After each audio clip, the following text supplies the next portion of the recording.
Welcome to Daddies the podcast, featuring Eric and Greg. Join them each week as they hang with a new guest to talk about who they are, their why, and the stories that come up along the way. Thank you for being a part of the Daddies community. Oh, let me just go fix my internet.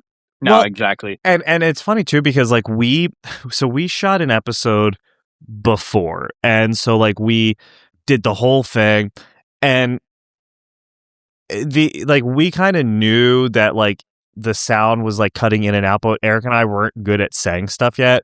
As I do, like we just need to just be like, hey, like for sure. and then that way we're not just sitting here talking for an hour. Then it's like, oh, by the way, Waste the whole episode. yep. Yeah. No, I thanks feel for that wasting your time. No, thank you for that. We were talking about, are you a Wawa guy?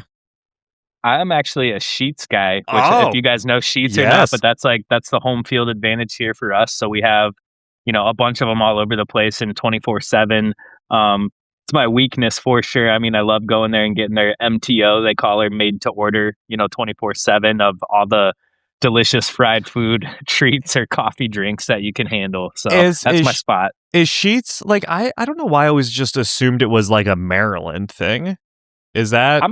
I'm not sure where all it's located, actually. Yeah. I mean, when I travel, I see it in a couple random states and stuff like that. But yeah, here, I mean, it reigns supreme for sure of our gas stations. At least up here at like Cleveland area, that region. It always like blows my mind. My favorite potato chip brand is hers, and like going anywhere that's not like East Coast and like really like Delaware,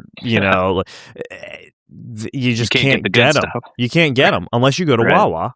And there are Wawas popping up everywhere. I know there's one in like Vegas now, and they're like starting to really Florida, pop I up. think, has a bunch. Florida does, but then you have to go to Florida, and so Gets crazy. Yeah, there. right. So Chris, you just got back. So is it's Nam, right, or is it Nam? We were trying to say Nam. I say Nam. I don't really know, to be dead honest with you. I mean, it's just a preference thing, I guess, ultimately. But you might give someone flashbacks if you call it Nam. I know. I just got back from Nam. I know. That's always the joke of it and stuff too. But yeah, no, that was really fun to go out there and kind of mixture of business and pleasure. Of doing that, I like to go out and shake the hands of a lot of the great brands that are out there. Try to make some connections, or again, shake those hands for our artists that are touring. Since at CB Entertainment, my company and our company that we have, I'm an artist manager and represent a handful of different awesome acts from all over the United States as well the world. So that's where I try to kind of build the bridge, bridge that gap for those guys when possible. And as well, we had some of our acts come out, check it out, get to enjoy the show. And then I was scheduled to speak at one of the events there, kind of in this college thing. Talk to students and stuff like that, but unfortunately that got cut short due to the blizzard that came in. So I'm hoping next year to return and kind of make that up as well. So I've recently gotten into like the neural like archetype plugins, and the only reason I knew about this was because I've been seeing a lot of like, I guess John Mayer just put out, and I guess they're part of that. Like I didn't even know what the fuck NAM was until like 2 weeks ago. But so is it like anyone can go, kind of like Comic-Con, where you just pay and you go, or do you get invited? No, that's a great question too. And I mean, for those who don't know, so yeah, it's at the Anaheim Convention Center that's out there, and it's basically exactly what you said. It's Comic-Con, but for musicians, where it's every kind of plug-in you can imagine. And the place is so big too. I can't even get over how large the convention center was there.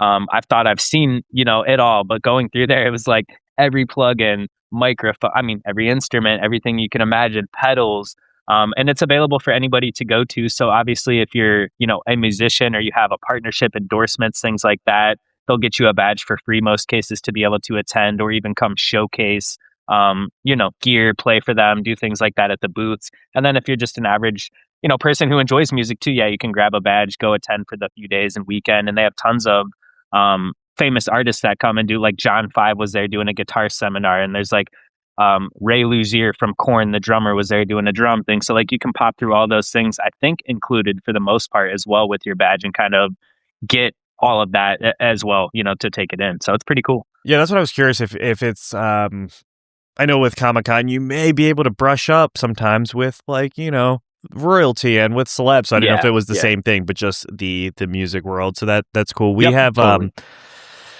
I can't remember his name on Instagram, but he's always posting about it, and he's this like Norwegian musician, and it seems really cool, but it also seems really fucking expensive. You said that like there's no musicians in Norway. I'm sorry, he's Norwegian. Get this, a Norwegian musician. When you think about music, like Norway's crazy. True, but yeah, he's a Norwegian guy, and but he also does. It's like, I don't know, but anyway, he was posting about it, but it just seems really fucking expensive also. Yeah. But that is like one of those. So now I have two things on my bucket list. One of them is NAMM, and Eric, I can't remember what I said the other thing on my bucket list was a couple weeks back, but I have two things now, but I can only remember. It'll come to you. Yeah, right. So hopefully I don't die anytime soon. It's the Philadelphia Hot Sauce Festival, which you said is your favorite day of the year, and I had to tell you it's fun, Greg, but no, it's not your favorite day of the year. Can we? Okay, all right. So I have this bad habit of telling people, "Oh, this is my favorite thing ever." You get really excited. I get really excited. And so like we went to there's this hot sauce festival every year in Pennsylvania. It's in Philly, and it's really cool. I mean, it is. Eric can tell you, it's a really cool day. But I wouldn't say in Chamonix Creek Brewing. Yep. Mm-hmm. Oh, okay. But I wouldn't say it's my favorite day of the year. No, but I always tell them it's my favorite day of the year. And so I think you get nervous. And you say, "Oh," and you run out of things to say, and then you go, "Oh, it's my favorite day of the year." But also, Chris, I think we lost your video. Shoot, let's see. Darn connection. There you go. There we go. Okay, sweet, cool. But what is it? Greg's like that annoying boss. I'm gonna need cameras on that's everybody. Good. I want to make sure it works too, though. So for the hot sauce thing, I guess let me ask you guys. You're both into the heat, then? That's something you're into, and you like the burn and all the flavors and all that. Because for me, I'm like, I can go medium, buffalo sauce, that kind of stuff. But anything that kind of teeters over that, it just destroys my mouth, and it hurts. So let me tell you, I used to be a hot guy. Like heat was my shit, and Eric couldn't hang. I was right there with you. Yep. But now it's really shifted, and so for me, I can't eat. Like hot is really kind of my. That's it. You'll go hot, or if we get like wings to go, you'll do extra hot. Extra hot. But you know what that is. It's not like some unknown thing. But when we go get like Indian food, right? It's like, "Oh, how hot is it?" What did you ask him at that one restaurant, Greg? You said, "Is that like white person hot, or is it like your hot?" Because that's two totally different things. No, for sure. Right? Like, I don't want to die, and it's like, oh well, it's hot. It's like, but whose hot is it? Because that happened to me one time, and I learned my lesson too from I think I was at a Spanish restaurant or a Mexican restaurant. It was, and just I said, give me a little spice, and again, the variable of that. I took one bite of, I forget what it was now too, but I mean, it lit me up. I was burning, sweating, like crying and stuff. And I'm like, "Oh, too hot, man. Oh, man." But they're like, "I thought you wanted hot." So. And then you feel kind of like a pussy, because it's like, man, it hurt. It hurts. And that's why I tough it out. I'm like, "Oh, it's so good." Is anyone else really hot in here? Yeah, right. Take my hoodie off. We went to this chicken place, and it was so hot that I had to get up and go into the bathroom and like just kind of stand there. Water. Yeah, and like stand there. But, like hot as the dickens. I put like my elbow up on the sink, and I was just leaning there trying to compose. And then I and then it's like, all right, well, I don't want to like take a piss or touch my eye and just burn. Game over. Yeah, game over. Did I tell you about my new favorite wings to order? It was from this restaurant, the Greenhouse. It's on Main Street in Newark, Delaware, and everything was pretty good when we went there. But they have these things called roulette wings. You can get them sauced with whatever their sauces are: garlic parm, buffalo, blah blah blah blah blah. But then they inject one of the 6 with extra, like their hottest sauce. Mm. And so you and some friends share these wings, and one of you guys gets burned. That's a cool idea. It is. I like that too. But I think you get what, 6? Yeah, one of 6. So do you play with 6 people, or do you play with 3 and then everyone gets 2? Right. Yeah, you can do you can do however you want. But you don't know which one it is. Hot? How hot was it? Oh, I was sweating. Oh yeah. I was sweating. I don't know. Like we were talking about this before too, and I think sometimes you lose, like when you watch Hot Ones, the flavor starts to go out the window at some point, and then you're just tasting heat, and you're just trying to prove a point.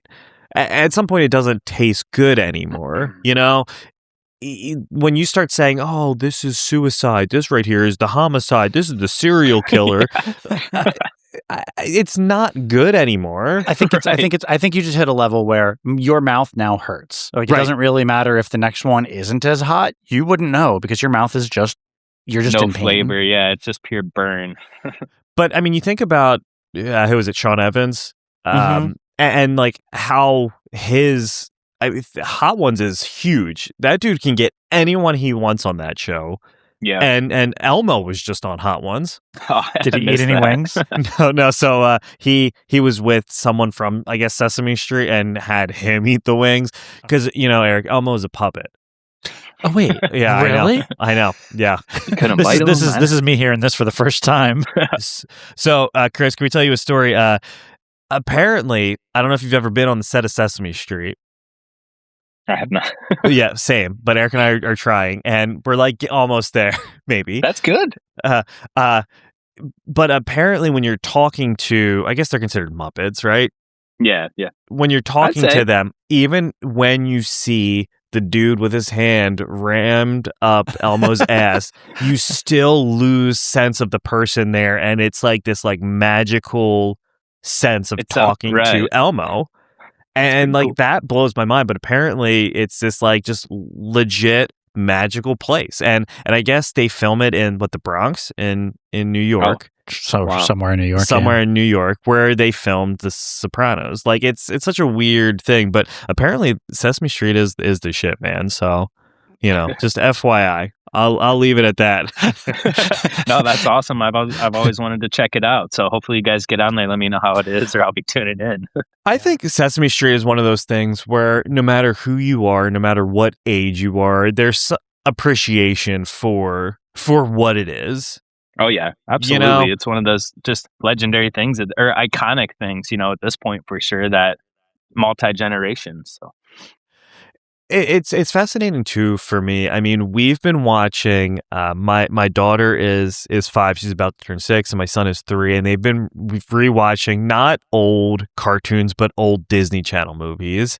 Mm-hmm. And we've been watching Camp Rock a lot. Yeah, I think I've seen it. I'm trying to remember, but I for sure I don't know that one. So he's a 9-year-old and he loved that stuff. Oh yeah, right. So Demi Lovato goes to this camp. And the musical judges there are the Jonas Brothers. They're not the Jonas Brothers. They're called in the movie. The Wow Boys or whatever. But and so the idea is in this camp, you're there all summer, and then it ends with the final jam. So it's all about Demi Lovato finding herself, but it's pretty fucking cringy. But most Disney Channel original movies are. Right. But the songs are they're kind of bangers. And catchy, a lot of those, they're catchy. And I feel like that is what a lot of things are missing now. Like, there's not the catchy music that's bringing people, or maybe I just don't watch enough new stuff, but they don't really bust out into musicals on Paw Patrol. Right. No, that's true. No, there's a lot less singing of things, too. Everything's more, like, serious in ways or something. It seems like it's lost that magic. And, I mean, I don't know, maybe it's just me. I'm that kind of guy, even though I sit a little bit on the corporate side, but I'm always like, man, corporate gets involved and things get ruined and stuff like that too. But I mean, it's always got to be there, right? But I don't know. So it's true though. And I feel like that is, I don't know, for me, obviously like. Or agenda. Yes, right. And it's like, dude, just like put out a fun 20-minute episode of. That's why I always enjoyed when my kids were younger, Bubble Guppies, because it was just music and just fun for 10, 15 minutes, and you'd move on. But now everything is so, even like SpongeBob is fucking weird anymore. If you watch the new episodes of SpongeBob compared to the old shit, it's like you just dropped a fuck ton of acid and you're just like in this, and so like I'm glad that we're just kind of stuck on seasons like 1 through 3. Best. You should just tell your kids that they stopped making it after that. Yes, I'm sorry, there's only this many episodes. But too, like, even, I don't know. And then I guess I say that, but like we were watching the Angry Beavers, and Love that show. The Angry Beavers was the shit, and all Good those Nickelodeon era. Hell yeah, Oh, yeah. Cat I love Dog, that stuff. fucking Rugrats, Rocco. like all that. Rocco. Rocco's Modern Life. I cannot believe my man was a phone sex operator. Yes, but we didn't that show know was that. good. Yeah. Like, what used to do? Oh baby. Yeah, it's fucking Mrs. Bighead. Yeah, I loved that show. But it's crazy because so those actors all carry, like the dude that voiced was it Heifer, or that's Tom Kenny from SpongeBob, Oh, okay. And so like they've all kind of just been, and then Tom Kenny also voiced Dog from Cat Dog. Like they all just carry over, and these same individuals have been carrying, well, Nickelodeon just says, "Hey, Tom, you want to make a fuck ton of money? Yeah, I got a lot of just work get back for in you." the studio, do voices. Yeah. And do you think though, like, how that shit has to be super lucrative, right? To like be like, obviously you're SpongeBob, but like voice acting like that has to pay pretty well, or maybe not. I don't know. Right? Actually, I do know one guy, not super well, but through our music grapevine and stuff. Jared, he's the singer of the band Bowling for Soup, and he's the one that did. Yeah, if you guys know him and stuff. But what's the voice he does? I can't think of the cartoon. And he's saying he does Chuck E. Cheese, and then he did the theme song for Phineas and Ferb. That's what it was. Yeah. And I was trying to remember, but I mean, I would think stuff like that has to be lucrative, because that's such a. It depends probably on your deal too. Like, do you get paid any back end on it? Is it just a flat rate? It depends how good you are at negotiating. Because if you're smart, maybe take less up front on the variable side, on the business side. But I mean, they're playing that every day, 37 episodes a day. And if you're collecting those royalties on that song playing on the intro every time, every day for years and years, you're bound to be paid, I would think. So that's fascinating because we had Jared on. We did a crossover episode with their pod, the Rockstar Dad Show. Oh, that's right. About a year ago. But we didn't ask anything about like the voice acting, and I'm like kicking myself for not, because that seemed like one of those things where we were like super early on in our in the Daddies the podcast realm, and so like, but I feel like now I would be more comfortable to ask that question. You know? Yeah. Hey, let me see your paycheck. Yeah, Like right. one of We those. get fat stacks, and Jared is such a nice dude that he would probably answer it. For sure. But I I give some sort of just response give with us it, but something. And I know, and that's like, on the manager side of things too. I would say again, such a variable on like, and it's a hit or miss because I mean, when you're in that position too, like, hey, we're Nickelodeon, we'll give you a flat rate, you're not getting any cut. It's like, what's your negotiation? Either like, okay, well, I'm taking it still, obviously, but I mean, that is a curious thing for maybe someone like the SpongeBob guy. I'd be curious even as well to see like, is it a flat rate salary that's huge though, obviously, or is it he's getting those royalties from? Because I mean, shoot, if that compounded to every episode his voice is on, that's being played daily. I mean, maybe he's making millions per day. I don't even, or something crazy. Well, right. And so I know we had John Hampson from 9 Days On, and he said that he'll just get, what was it, royalty checks, Eric, for Story of a Girl. Yeah. And he's like, from Lizzie McGuire. And he said they just show up in the mail, and he's like, "Oh, that's cool, thanks." Little bonus. And so yeah, right. And he didn't say how much it was, but he said he just gets these checks. So I'm assuming that, and I know like, but then you look back at Drake and Josh, and so I guess back in the day, kid actors they don't get royalties, or they didn't get royalties, so they get nothing for that now. So they got paid their flat rate. So Josh Peck was on someone's podcast, and he did an episode, like cameoed in an episode, said 2 lines, and he gets paid more for that that line than Josh does for being the star of the show. Yeah, the show.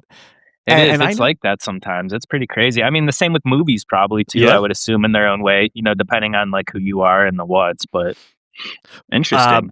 The dude that played Simba, he was smart and said, hey, you know what? I'll take the whatever the flat rate was, but lower. So they were like, well, we'll either do like a lower rate and you'll get paid like for whatever, like what the movie makes, or we'll pay you like $5 million. And he's like, well, I'll just bet on myself and I'll take the lower cut. Yeah. And so now that deal has I mean, you think of, everyone knows what the Lion King is, but same with and same with Star Wars. I mean, didn't the dude that played Obi-Wan, he did the same thing. He said, I'm going to bet on myself. Yeah, right. That's amazing. And that's the gamble, though, I guess. Right. Do you bet on yourself? I think you just do that for everything you do, and you just hope that one day one of those things just hits, one of those are going to hit. You make it.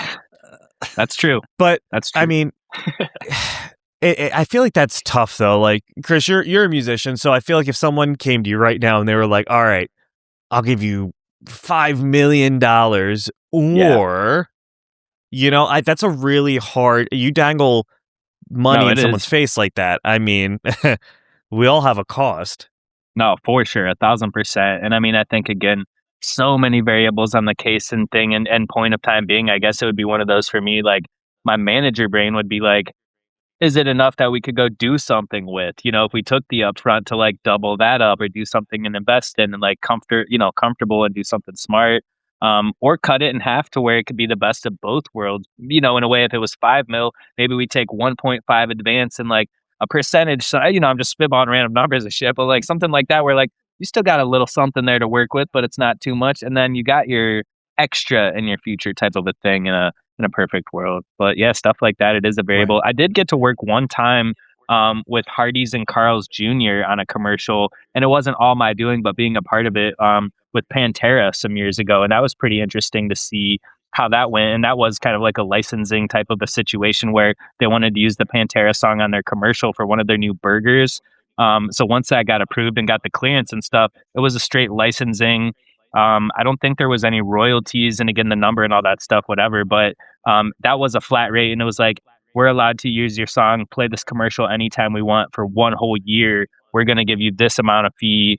That's how it works. But it was also very fine tooth of like, not just the whole song free to use. It was like a 15-second clip of that song. This is the part that's agreed upon that you can use for the year. This is what we're paying you. After that, I don't think they could use it anymore thing. So that was kind of interesting, especially with a band like Pantera too. Well, right. And like that is, I mean, Eric and I learned that we realized early on that we can't do voice acting. And so, no. If you've listened to more than, I don't know, one episode of Daddies the podcast, you know that we talk to a lot of musicians. Oh, we sure do. And you know what's not cool? What's that, Greg? Wearing that band's t-shirt to their show. Yeah, we get it. You're a big fan. That's why you're there to see them live. But you know what is cool? What's that? Going to www.daddiespodcast.com and checking out the new exclusive Daddies the Podcast merch. I'm sure we got some shirts in there for you to wear to a concert. And if you use exclusive code Daddies10, you'll get 10% off your purchase. Pretty sweet deal. Make sure to go to www.daddiespodcast.com today and get your exclusive Daddies the Podcast merch. Support the daddies. I think to kind of circle back to, it's hard, I feel like, being a musician, actor, podcast, like going into that type of, like, you don't know what you don't know until it ends up biting you in the ass, essentially, when it's like, oh, cool, now we owe all of this money that we didn't know about, or like, this is just the cost of doing business. Like, nothing is free, and I feel like it's hard to sometimes grasp that concept where, like, everything kind of costs money to do anything, even having a podcast. I feel like now where it's like, all right, I want to try to make it cost nothing. You're still going to pay something because you still need to record. You still need to talk into a microphone. You still need to host it somewhere, Yeah. And distribute it somewhere to get it out and all the fun that, sure. It still costs. And so like, you probably know more about this than I do. So if you, being a musician, like you want to upload your songs on Apple, you can't just go on to Apple and just upload your songs, right? Right. No, you have to use a distributor, which is, again, another hub they make you jump through. It's easier today for artists than it's ever been, which is kind of a nice thing. But you have to use that distributor, which would be the TuneCore, CD Baby. There's a million different ones. We're partnered directly with Universal Music Group over the years, which is, pretty nice and unique. But yeah, something like that, just to even get it to those places, is quite tricky, and it costs, to do that, even if it's a hobby. So, and that's where I have a great conversation with the artist, and it's not something, that comes right away, I'd say, when talking with them, but I do sit them down, especially when they're like gung ho and saying, I just want to do this. I want to make it, I want to be big and all that. And I'm like, everybody does, but there's kind of two lanes that I view things as, is like, is this a hobby or is this a business, right? And that can come with anything you do, principle in life or whatever you're approaching, but we kind of have to draw that line. And like, if it's a hobby, we can have fun. We can take it seriously still. It doesn't have to be just like throw it away or whatever, but that's more like we're hoping, we're working on it. It's something more fun and whatever. If it's a business, like we need to view it as that. And I often say things like merchandise too. It's like t-shirts, Nike doesn't just make a sweet t-shirt and then just like expect people to buy it. And it's the same with an album or whatever. You still have to market that, make it cool, share it to people, do all the work that comes with it.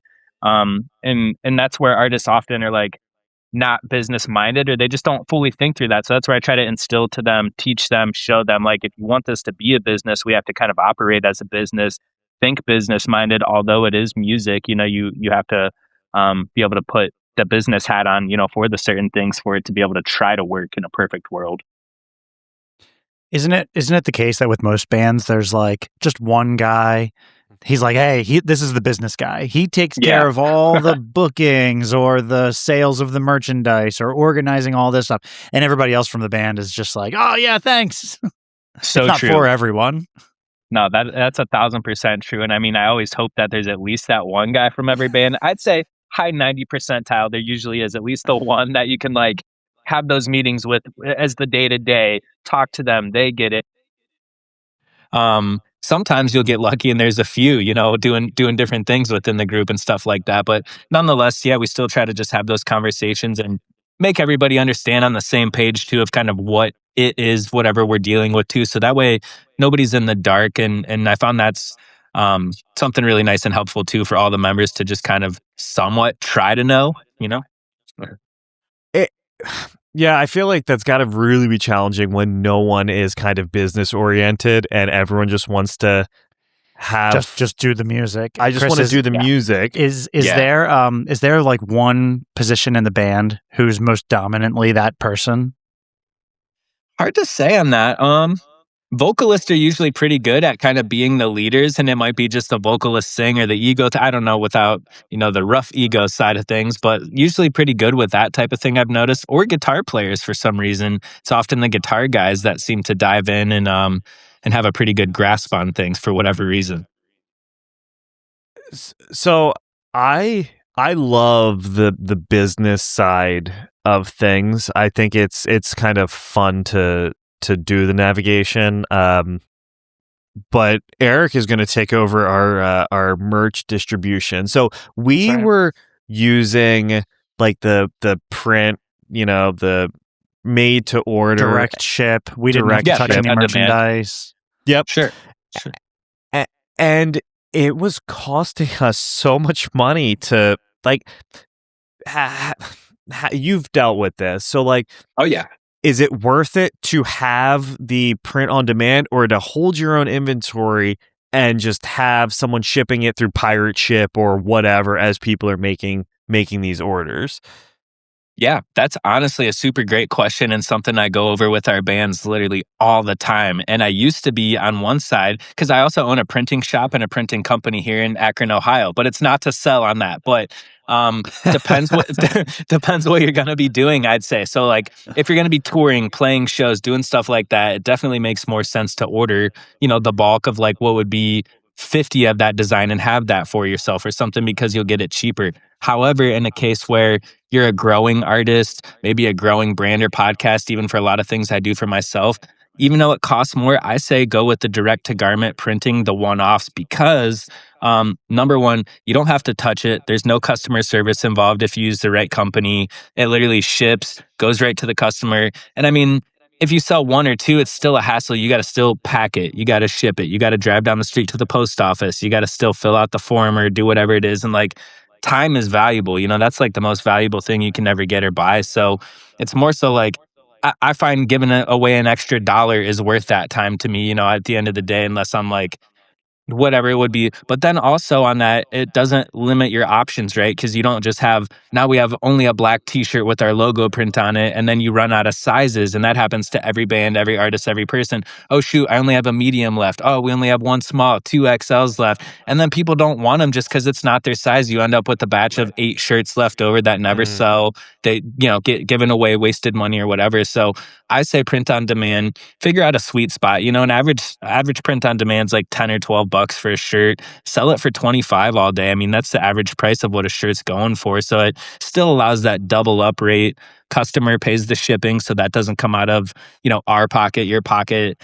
And then further of that is, again, with the garments, you could do a t-shirt, a hoodie, a coffee mug, a poster, you know, a wall flag, multiple things that you don't have to have stocked there. Allow that to go to the fans for their choice of preference.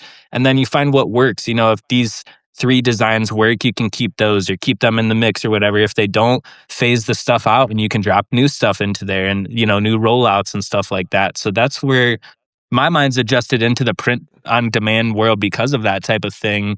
Until you get large enough that then you can maybe move into like sign a deal with a merchandising company where, again, they give you an advance to print it for you and handle it or something, or you guys do a split or something like that can come from that eventually in time. So that's what I would say of it all. Yeah, I mean, I think where we went wrong, we did it before, and the shirts and like the hoodies were selling, but I guess there were 2 things. One, it got to the point where, and I guess if you're buying, you're still like, if you're buying to hold inventory, you're still putting the money up front. So like we'd get an order for like $300 and that would just come out of my bank account. And then you would have to wait until like that money processed a week later, and then I would deposit it back in. So I guess that's when like a business credit card becomes valuable. You gotta know, be you have to have a little fluidity in your funds. Sure. And with the print on demand, at least the one like Printful, I'll just name drop that. I don't know if you guys have used that or checked it out, but that's one too where I really like, because you just need a PayPal essentially, which everybody pretty much has, and it allows you to launch your store. And then of course it collects the money from the customer first, you know, and then so if you sell it for 25, that goes into your PayPal. It'll automatically on the back end, and you probably do this too, but it takes out the 12, prints the shirt, you're left with the money in your account, and there's no, you know, processing time. So I like that for the artists too. It allows them to at least have, you know, operating cash, or some extra marketing dollars, things like that to play with. Yeah, like I can't remember who it was through, and someone got a mug and it was broken, and so they emailed customer service, and customer service was auto forwarding the emails to us. Okay. And it was like, yo, like, what do we do? Yeah, we don't have mugs here. I don't have. I think we sold like 10 of these mugs, but one of them was broken, and so then I had to reach back out to customer service, and then so that was and then I made the mistake of making like 4XL or 5XL shirts, but I didn't price them accordingly. And obviously the bigger the shirt, the more expensive. More expensive ones. And I was like, wow, I just lost $5 on this shirt. Fuck. This sucks. I'm screwed with this damn podcast. No. Yeah, right. We're broke. And that's kind of when we stopped doing it, but we're realizing now like we need merch. And you know, so we've just been toying with the idea of printing a whole bunch. Eric was going to warehouse them there and ship them out. I'm going to turn my basement into a warehouse.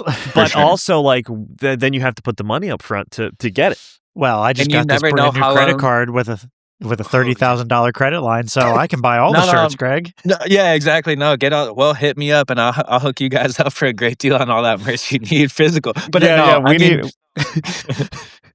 Sorry, I had to pitch that in. No, but we need merch.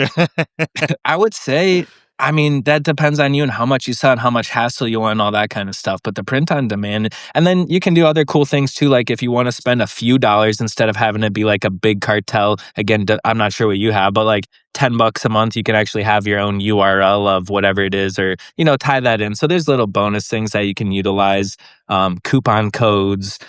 Collecting the fan, emails that have been past purchasers and things like that to hit them back again. I find it's super helpful around those holiday seasons or special drops and stuff that comes with it too, which is super cool. Yeah, because like something that I thought would be cool, but again, this would be impossible if we're actually housing our inventory, to do like cool like guest. Like if a guest has a cool quote, or like we have like a like a super fun guest, like having something that's like super limited. Or when our 100th episode just came out, that's awesome. Not that long ago, and so doing like a special, I designed like a special hoodie for that, and so like yeah, and so having that, yeah. Well, let me know what I need to be storing, Greg, if we decide to go that way. Yeah. Or does it make sense to say, okay, this is apparently just all about, this is why we really wanted you, Chris, so you could help us figure out our... I love this stuff. It makes me excited talking about this kind of stuff. It's like, it's my hobby, but my passion, like fun. I enjoy it, so I'm all for it. Yeah, Greg actually put the fake record button. This isn't even an episode. No, I'm just kidding. I just want to ask you shit. No. That's right. Yeah, right. That's it. I don't mind. No, but I think it's one of those things where like to not move this along and out of the merch but it's really the only way to kind of grow your brand is to kind of keep, like, you need merch at some point. Like you need to get yourself out there versus just like uploading clips, and the clips do really well and the videos do well, but I think having, oh my god, is that person wearing like our shirt out in the wild? That's fucking cool. And then fantastic people see that advertising. Yep, it really is. Yeah, so, and I feel like that's how you grow, for certainly. those of you listening. That's definitely the move for sure. And just cool designs. The last thing on that is I tell the bands it doesn't have to just be, and everybody's so different on their style and again, choice preference, but like Nike doesn't just put, they do sometimes, I always reference them, but just like Nike or whatever, it's like a cool little logo or a symbol, or figure out something cool that like still works, that it's not just like my logo right here. I mean, sometimes people will like to rock that kind of stuff, or if it's like Iron Maiden or Metallica or whatever, it just works. But if not, people just want stuff that's cool, or even as we get older, simple. I mean, I like just a little cool logo right here that's like a plain shirt that's rad, something cool, wear it every day vibe type of thing, that I'd still buy that for $25 and rock it and figure out how it, translates or whatever. But those type of things, big sellers for sure. Well, do you remember like 15-ish years ago, 16 years ago? No, I don't remember anything from 15 years ago. But a lot of the like emo hardcore bands, their shirts were just super vibrant. Yep, the colors and all the colors. They all looked the fucking same, and they all used the same font. But like that was all that you saw. Yeah, those shirts. So true. Like a random shark surfing with like random shit. Smoking a fucking joint, wearing the Kanye glasses. And it was like, a Skylit Drive, and you didn't even know. It would just say like ASD, and it was like, I know that band, and you couldn't tell the design. But then you think about like the real metal hardcore bands, and you can't even fucking read. Mm-hmm. Oh, it's like those tap out. It's like the tap out shirts with all like the just the logo-y. Yeah, it looks like when a leather couch just kind of starts to like pull, peel. Yeah, that's what that looks like. But that is still common for a lot of bands. You don't really see the vibrant. I don't see a lot of that anymore. Sure, but. The font, that specific font, I'm sure there's a name for it, is still pretty fucking relevant. I know I just saw something come through for the critically acclaimed band Cock and Ball Torture. Funny name, love it. Yeah. Wait, that's not real. It's probably real. heavy too, and it's heavy as fuck. That's awesome. I'm gonna Google it. You said. Cock and Ball Torture. Be careful though, because I'm not going to Google that right now. Yeah, well, you might not like what you're just like my favorite sports vendor, Dick's. sporting goods is not at Dicks.com, much to the 10-year-old Eric's dismay. Yeah, that'll get you every fucking time. Or like looking that shit up in school, and like it's an innocent search, but what It's you game get, over. it's game over. That's funny. That's funny. We were I was just thinking about that the other day. So when did like fast internet become a thing versus at some point dial-up just like kind of went away? Are you Do you asking remember? when And then, like- when your porn took less than like 45 minutes to load up onto your computer? To like do the drop, and then it would just be like a dude. It was like, Yeah, fuck. Damn it. It's a similar thing. I'll drop it in there. I don't know if you guys smoke or not, but it was a similar thing with like weed. But there was like a change where it went from like mids or whatever, if you know the weed verb, to just dank, and it's just been straight. I mean, whatever ran into the internet reference, but it's just straight bomb, and it's everywhere now too. I mean, these kids, everybody's smoking just like fire or whatever. But no, for the internet, I remember the dial-up, the free AOL discs. You know, we had unlimited AOL dial-up discs, and throw them as frisbees, use them sometimes, whatever the fuck you did with them. They were coasters. Would you get them at free with a box of cereal or something? Everything. Is that what Everywhere. it was? Yeah. Everything. And it was always like 72 hours a week. Dude, you can go to Goodwill. They still have them at fucking Goodwill. Damn, they're probably And worth money granted, too. yeah, right. I'm sure there's some dude. Like, do you ever see that guy that has like 1,000 copies of Titanic? You know, I'm sure there's some That's who just funny. collected AOL discs. Right. I'll tell you. So speaking of like dank weed, so it's funny though that you mentioned that. I mean, I remember being in like 9th or 10th grade and smoking shit that was like laced with PCP and like feeling I was gonna fucking die. Now you can go, it's legal or decriminalized here in Delaware. It's Yeah. you know, and I can go right across the line into Maryland and get shit that makes you like, oh, I want it to make me like feel good.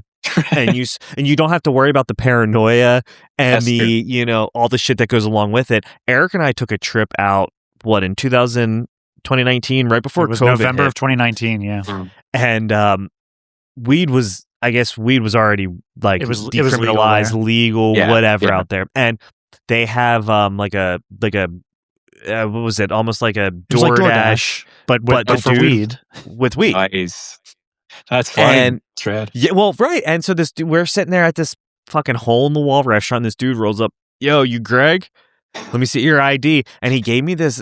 You remember it was like this zipper sealed bag, and It was a Ziploc bag that we could not get into, and Yeah, and we we were couldn't not get into high it. when we were trying to open it up. The but special safety bags. the special safety bags. But that I was the hate those. first time, dude.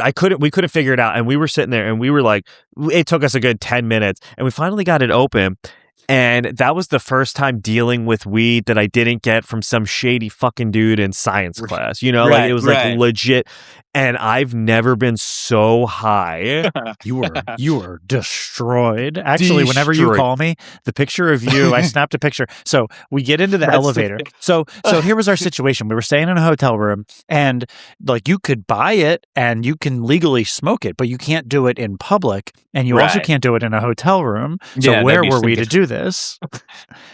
So I think Greg, you sat outside. I wasn't smoking at the time, but you sat outside of the hotel and you kind of like walked a little bit of ways, so like it wasn't blowing Right. into the hotel. And then you just got bombed Ripped. out of your gourd. Yes. Yeah. And then we walked back inside, and he's just like stumbling. He's like a Frankenstein, like walking in.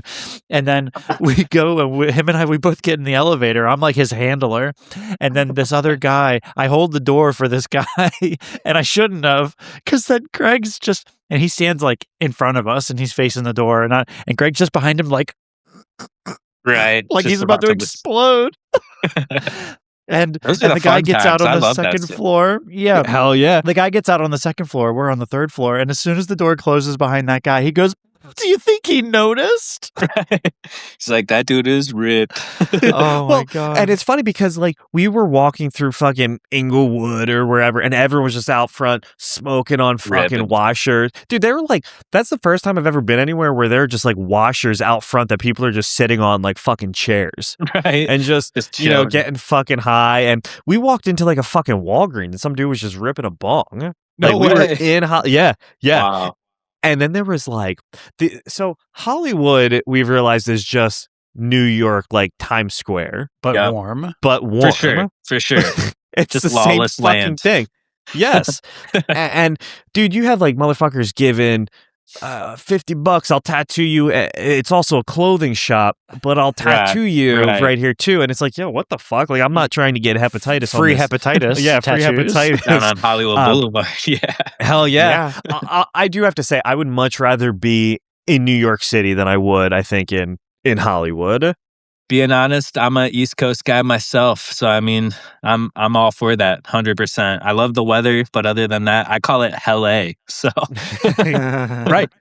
And now there is In-N-Out. We don't have In-N-Out here, you know. That's true. But Eric and I took a trip to New York back in July, August, and Yeah. I do like. I mean, in Delaware, you can't go to. You know, everything's open all the time there. Christ, we were at Old Navy at like 1 o'clock in the morning getting me a belt. Right. You can't do that here. You know, Walmarts aren't even. They're not even 24/7 anymore here. I don't know if that's the case everywhere. No, same here. Yeah, same Yo, here. what the too. fuck? It sucks because I love those 2 a.m. trips, especially again, stoned. You know, you need some snacks. You need to just go. You don't want to talk to people. Go and just fucking vibe out. I love those times, but I miss them. And now they close at like 10. And so, you know, for me, it's like, hey, yo, I just want some Ben and Jerry's. Right. But now I have to DoorDash it. So I'm going to pay $20 and another $20 to tip somebody their fees. Fuck that, man. Can I tell you what? I don't back this, but on Reddit, I keep getting these things. It's a subreddit called End Tipping. And it's literally people saying like, what was Steve Buscemi's character in Reservoir Dogs? Mr. Pink or whatever. Yeah. Nah, I don't tip. And it's literally just a bunch of motherfuckers like that. I don't think I mean, like, I could see how there's one thing that burns me up. It was especially after COVID. You go to get your ice cream and you pay with the card on the little screen that they can rotate around to you, and then they say the screen's just going to ask you a question. No, the screen is not asking you a question. I know what this is. Yeah, it's hard. It's also hard to just. I don't want to say it's hard to justify, but like they're not. So servers in a restaurant aren't making like real minimum wage. They're making that shitty $1 an hour. So of course I'm going to tip you. But at Starbucks, I know you're making what you're making. Like, so I don't tip at Starbucks. Like I don't tip at Dunkin' Donuts. I don't, you know. But if you do tip at Starbucks, they'll draw a little cute picture on your cup. Is that how you get the picture? Yeah. I never knew that. I get the picture. I get the picture sometimes. Oh, yeah. Do you tip just to... Sometimes? No, I'm pretty sure that's their policy now. They had to start or they're supposed to start drawing or writing on your cups. Yeah. I'm gonna have to check this out. Because I've never got a have to do like a. So throw them $1 and see, but see what you get. Maybe I'll get like some real art, and you'll get just a little smiley face. But okay, so it's frustrating, like. Or if you go to some restaurants and they automatically add the 10 or 15% tip, it's like, well, I was going to give you 20, so you're just fucking yourself because now I'm only giving you the 15%. I'm not going to also give you more tip. You know that you know you're gonna fuck yourself. But I do believe in tipping. Like I think tipping is well, and like especially a restaurant, like you said, and someone's serving it. You know, that makes total sense. But no, it is, and that's just a part of the annoying world we live in now. That I'm sure so many of us can agree or whatever. But it's like, what the fuck, dude? No, I'm not giving you $1 just because you hand. You know what? I'm not being a dick, but like, no. Five Guys is notorious for that. It's like, yo, Five Guys is already expensive. Oh yeah. But again, I know you're making. You're making more than like the server the restaurant. $3.65 an hour, yes, or whatever. Yes, right. Yeah. Mm-hmm, you're making more than that, so I'm not going to tip you for that. I'm waiting for the day like Taco Bell, McDonald's. Christ, I ordered some beard oils today online, and it said, "Would you like to show your appreciation by tipping?" Are you fucking kidding me? Buy your shit? No. Paid shipping. I bought your shit. That's the appreciation. Why would I tip you? But I've been seeing tipping on, or you know what I see a lot of it? I don't know if this is acceptable. The buy me a coffee link. I haven't seen that actually. So I've noticed it on a lot of like hey, click here to buy me a coffee. And like, I guess it's just a way to get. It's not like your Cash App, but it's great phrasing to say like, "Hey, just a couple dollars." You know, if everybody just pitches in a couple dollars, it helps me. Yeah. Right. But at what point, like, should you feel weird asking for that? That's tricky. I don't think that you should at that level.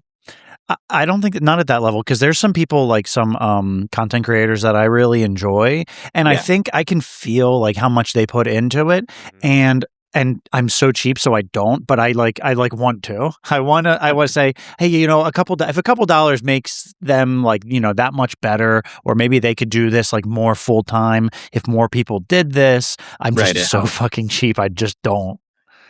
So when does that become acceptable though? When can you like, if you're just starting out, is it okay if you say, hey, I need help? My opinion is, because we all know that this shit's expensive. Yeah. What do you think? Yeah, absolutely. No, it is.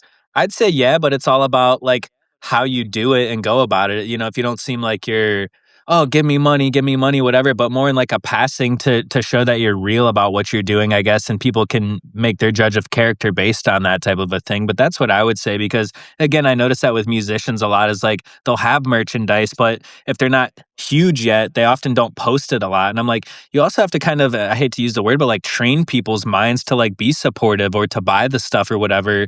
And that's usually often done by like repeating it, you know, throughout whatever, whether it's a podcast or whatever you're doing or whatever, is like, hey, if you want to support and you like what you see, cup of coffee, you could do this link here. You know, like one of those that's just a simple, it doesn't feel forced, or it doesn't feel like, hey, give me your money. Do you want to support, you know, or whatever, something different. That sits well with me too. And I'd say to do it anytime, you know, I guess, because that's your brand, that's asking for a little bit of support without like forcefully, you know, or maybe like start the podcast and end it with that, or something that like becomes a custom even two people could get used to, or something, so it doesn't feel weird. Maybe like they just know, and I don't know, I'm spitballing, but that works for me, I would think.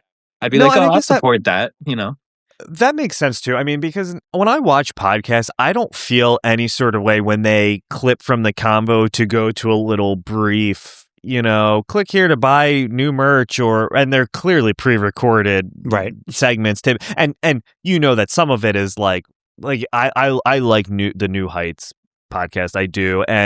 But I mean, like, they have like top tier new Kellogg's, you know, Smucker, like top tier shit. But I don't, I guess, hate when it's like the smaller guys that are pushing their stuff to keep going, because again, it is expensive, and I don't think people truly understand how expensive, you know, being a musician, doing a podcast, it really is a lot of money and time goes into it. But I have been noticing the coffee thing, and so I didn't know if that is the acceptable way of, you know, or the Amazon wish list, or not even the wish list, but like selling or like becoming an ambassador of like, you know, every time this Rode mic sells, we might get a, you know, 3%. Kickback or whatever the phrasing. Yeah. And I've been seeing that too. And I do try to buy, if I want something, hey, use my code and I'll get 10%. Okay, well, if you're the one that made me want to buy that, absolutely, I will 100% use your code so you get a kickback, because you were the one that sold it to me, not the brand itself. You were the one. Right. That's so true. If you can get a little something, that's cool. But I'm here for that. So on that note, make sure to buy us a coffee. Link in the show notes. Perfect line drop right there. I love that. That's fucking great. Link below. Awesome. Chris, well, thanks, man, for taking this Friday to hanging out with us, hanging out. This has been awesome. You guys are super cool, and I mean, look forward to staying in touch. And obviously, I'd like to send some more people your way too, get some more intros going, and keep watching where you guys go too. I mean, I love watching podcasts. I'm a podcast dude, and anything I can find that's interesting with cool people, I'm all for it. All day in the office, listening, watching, trying to participate. So we'll definitely keep in touch and do more. Thanks for listening to Daddies the Podcast. Don't forget to subscribe, drop a review, and give us a like. We'll see you next time.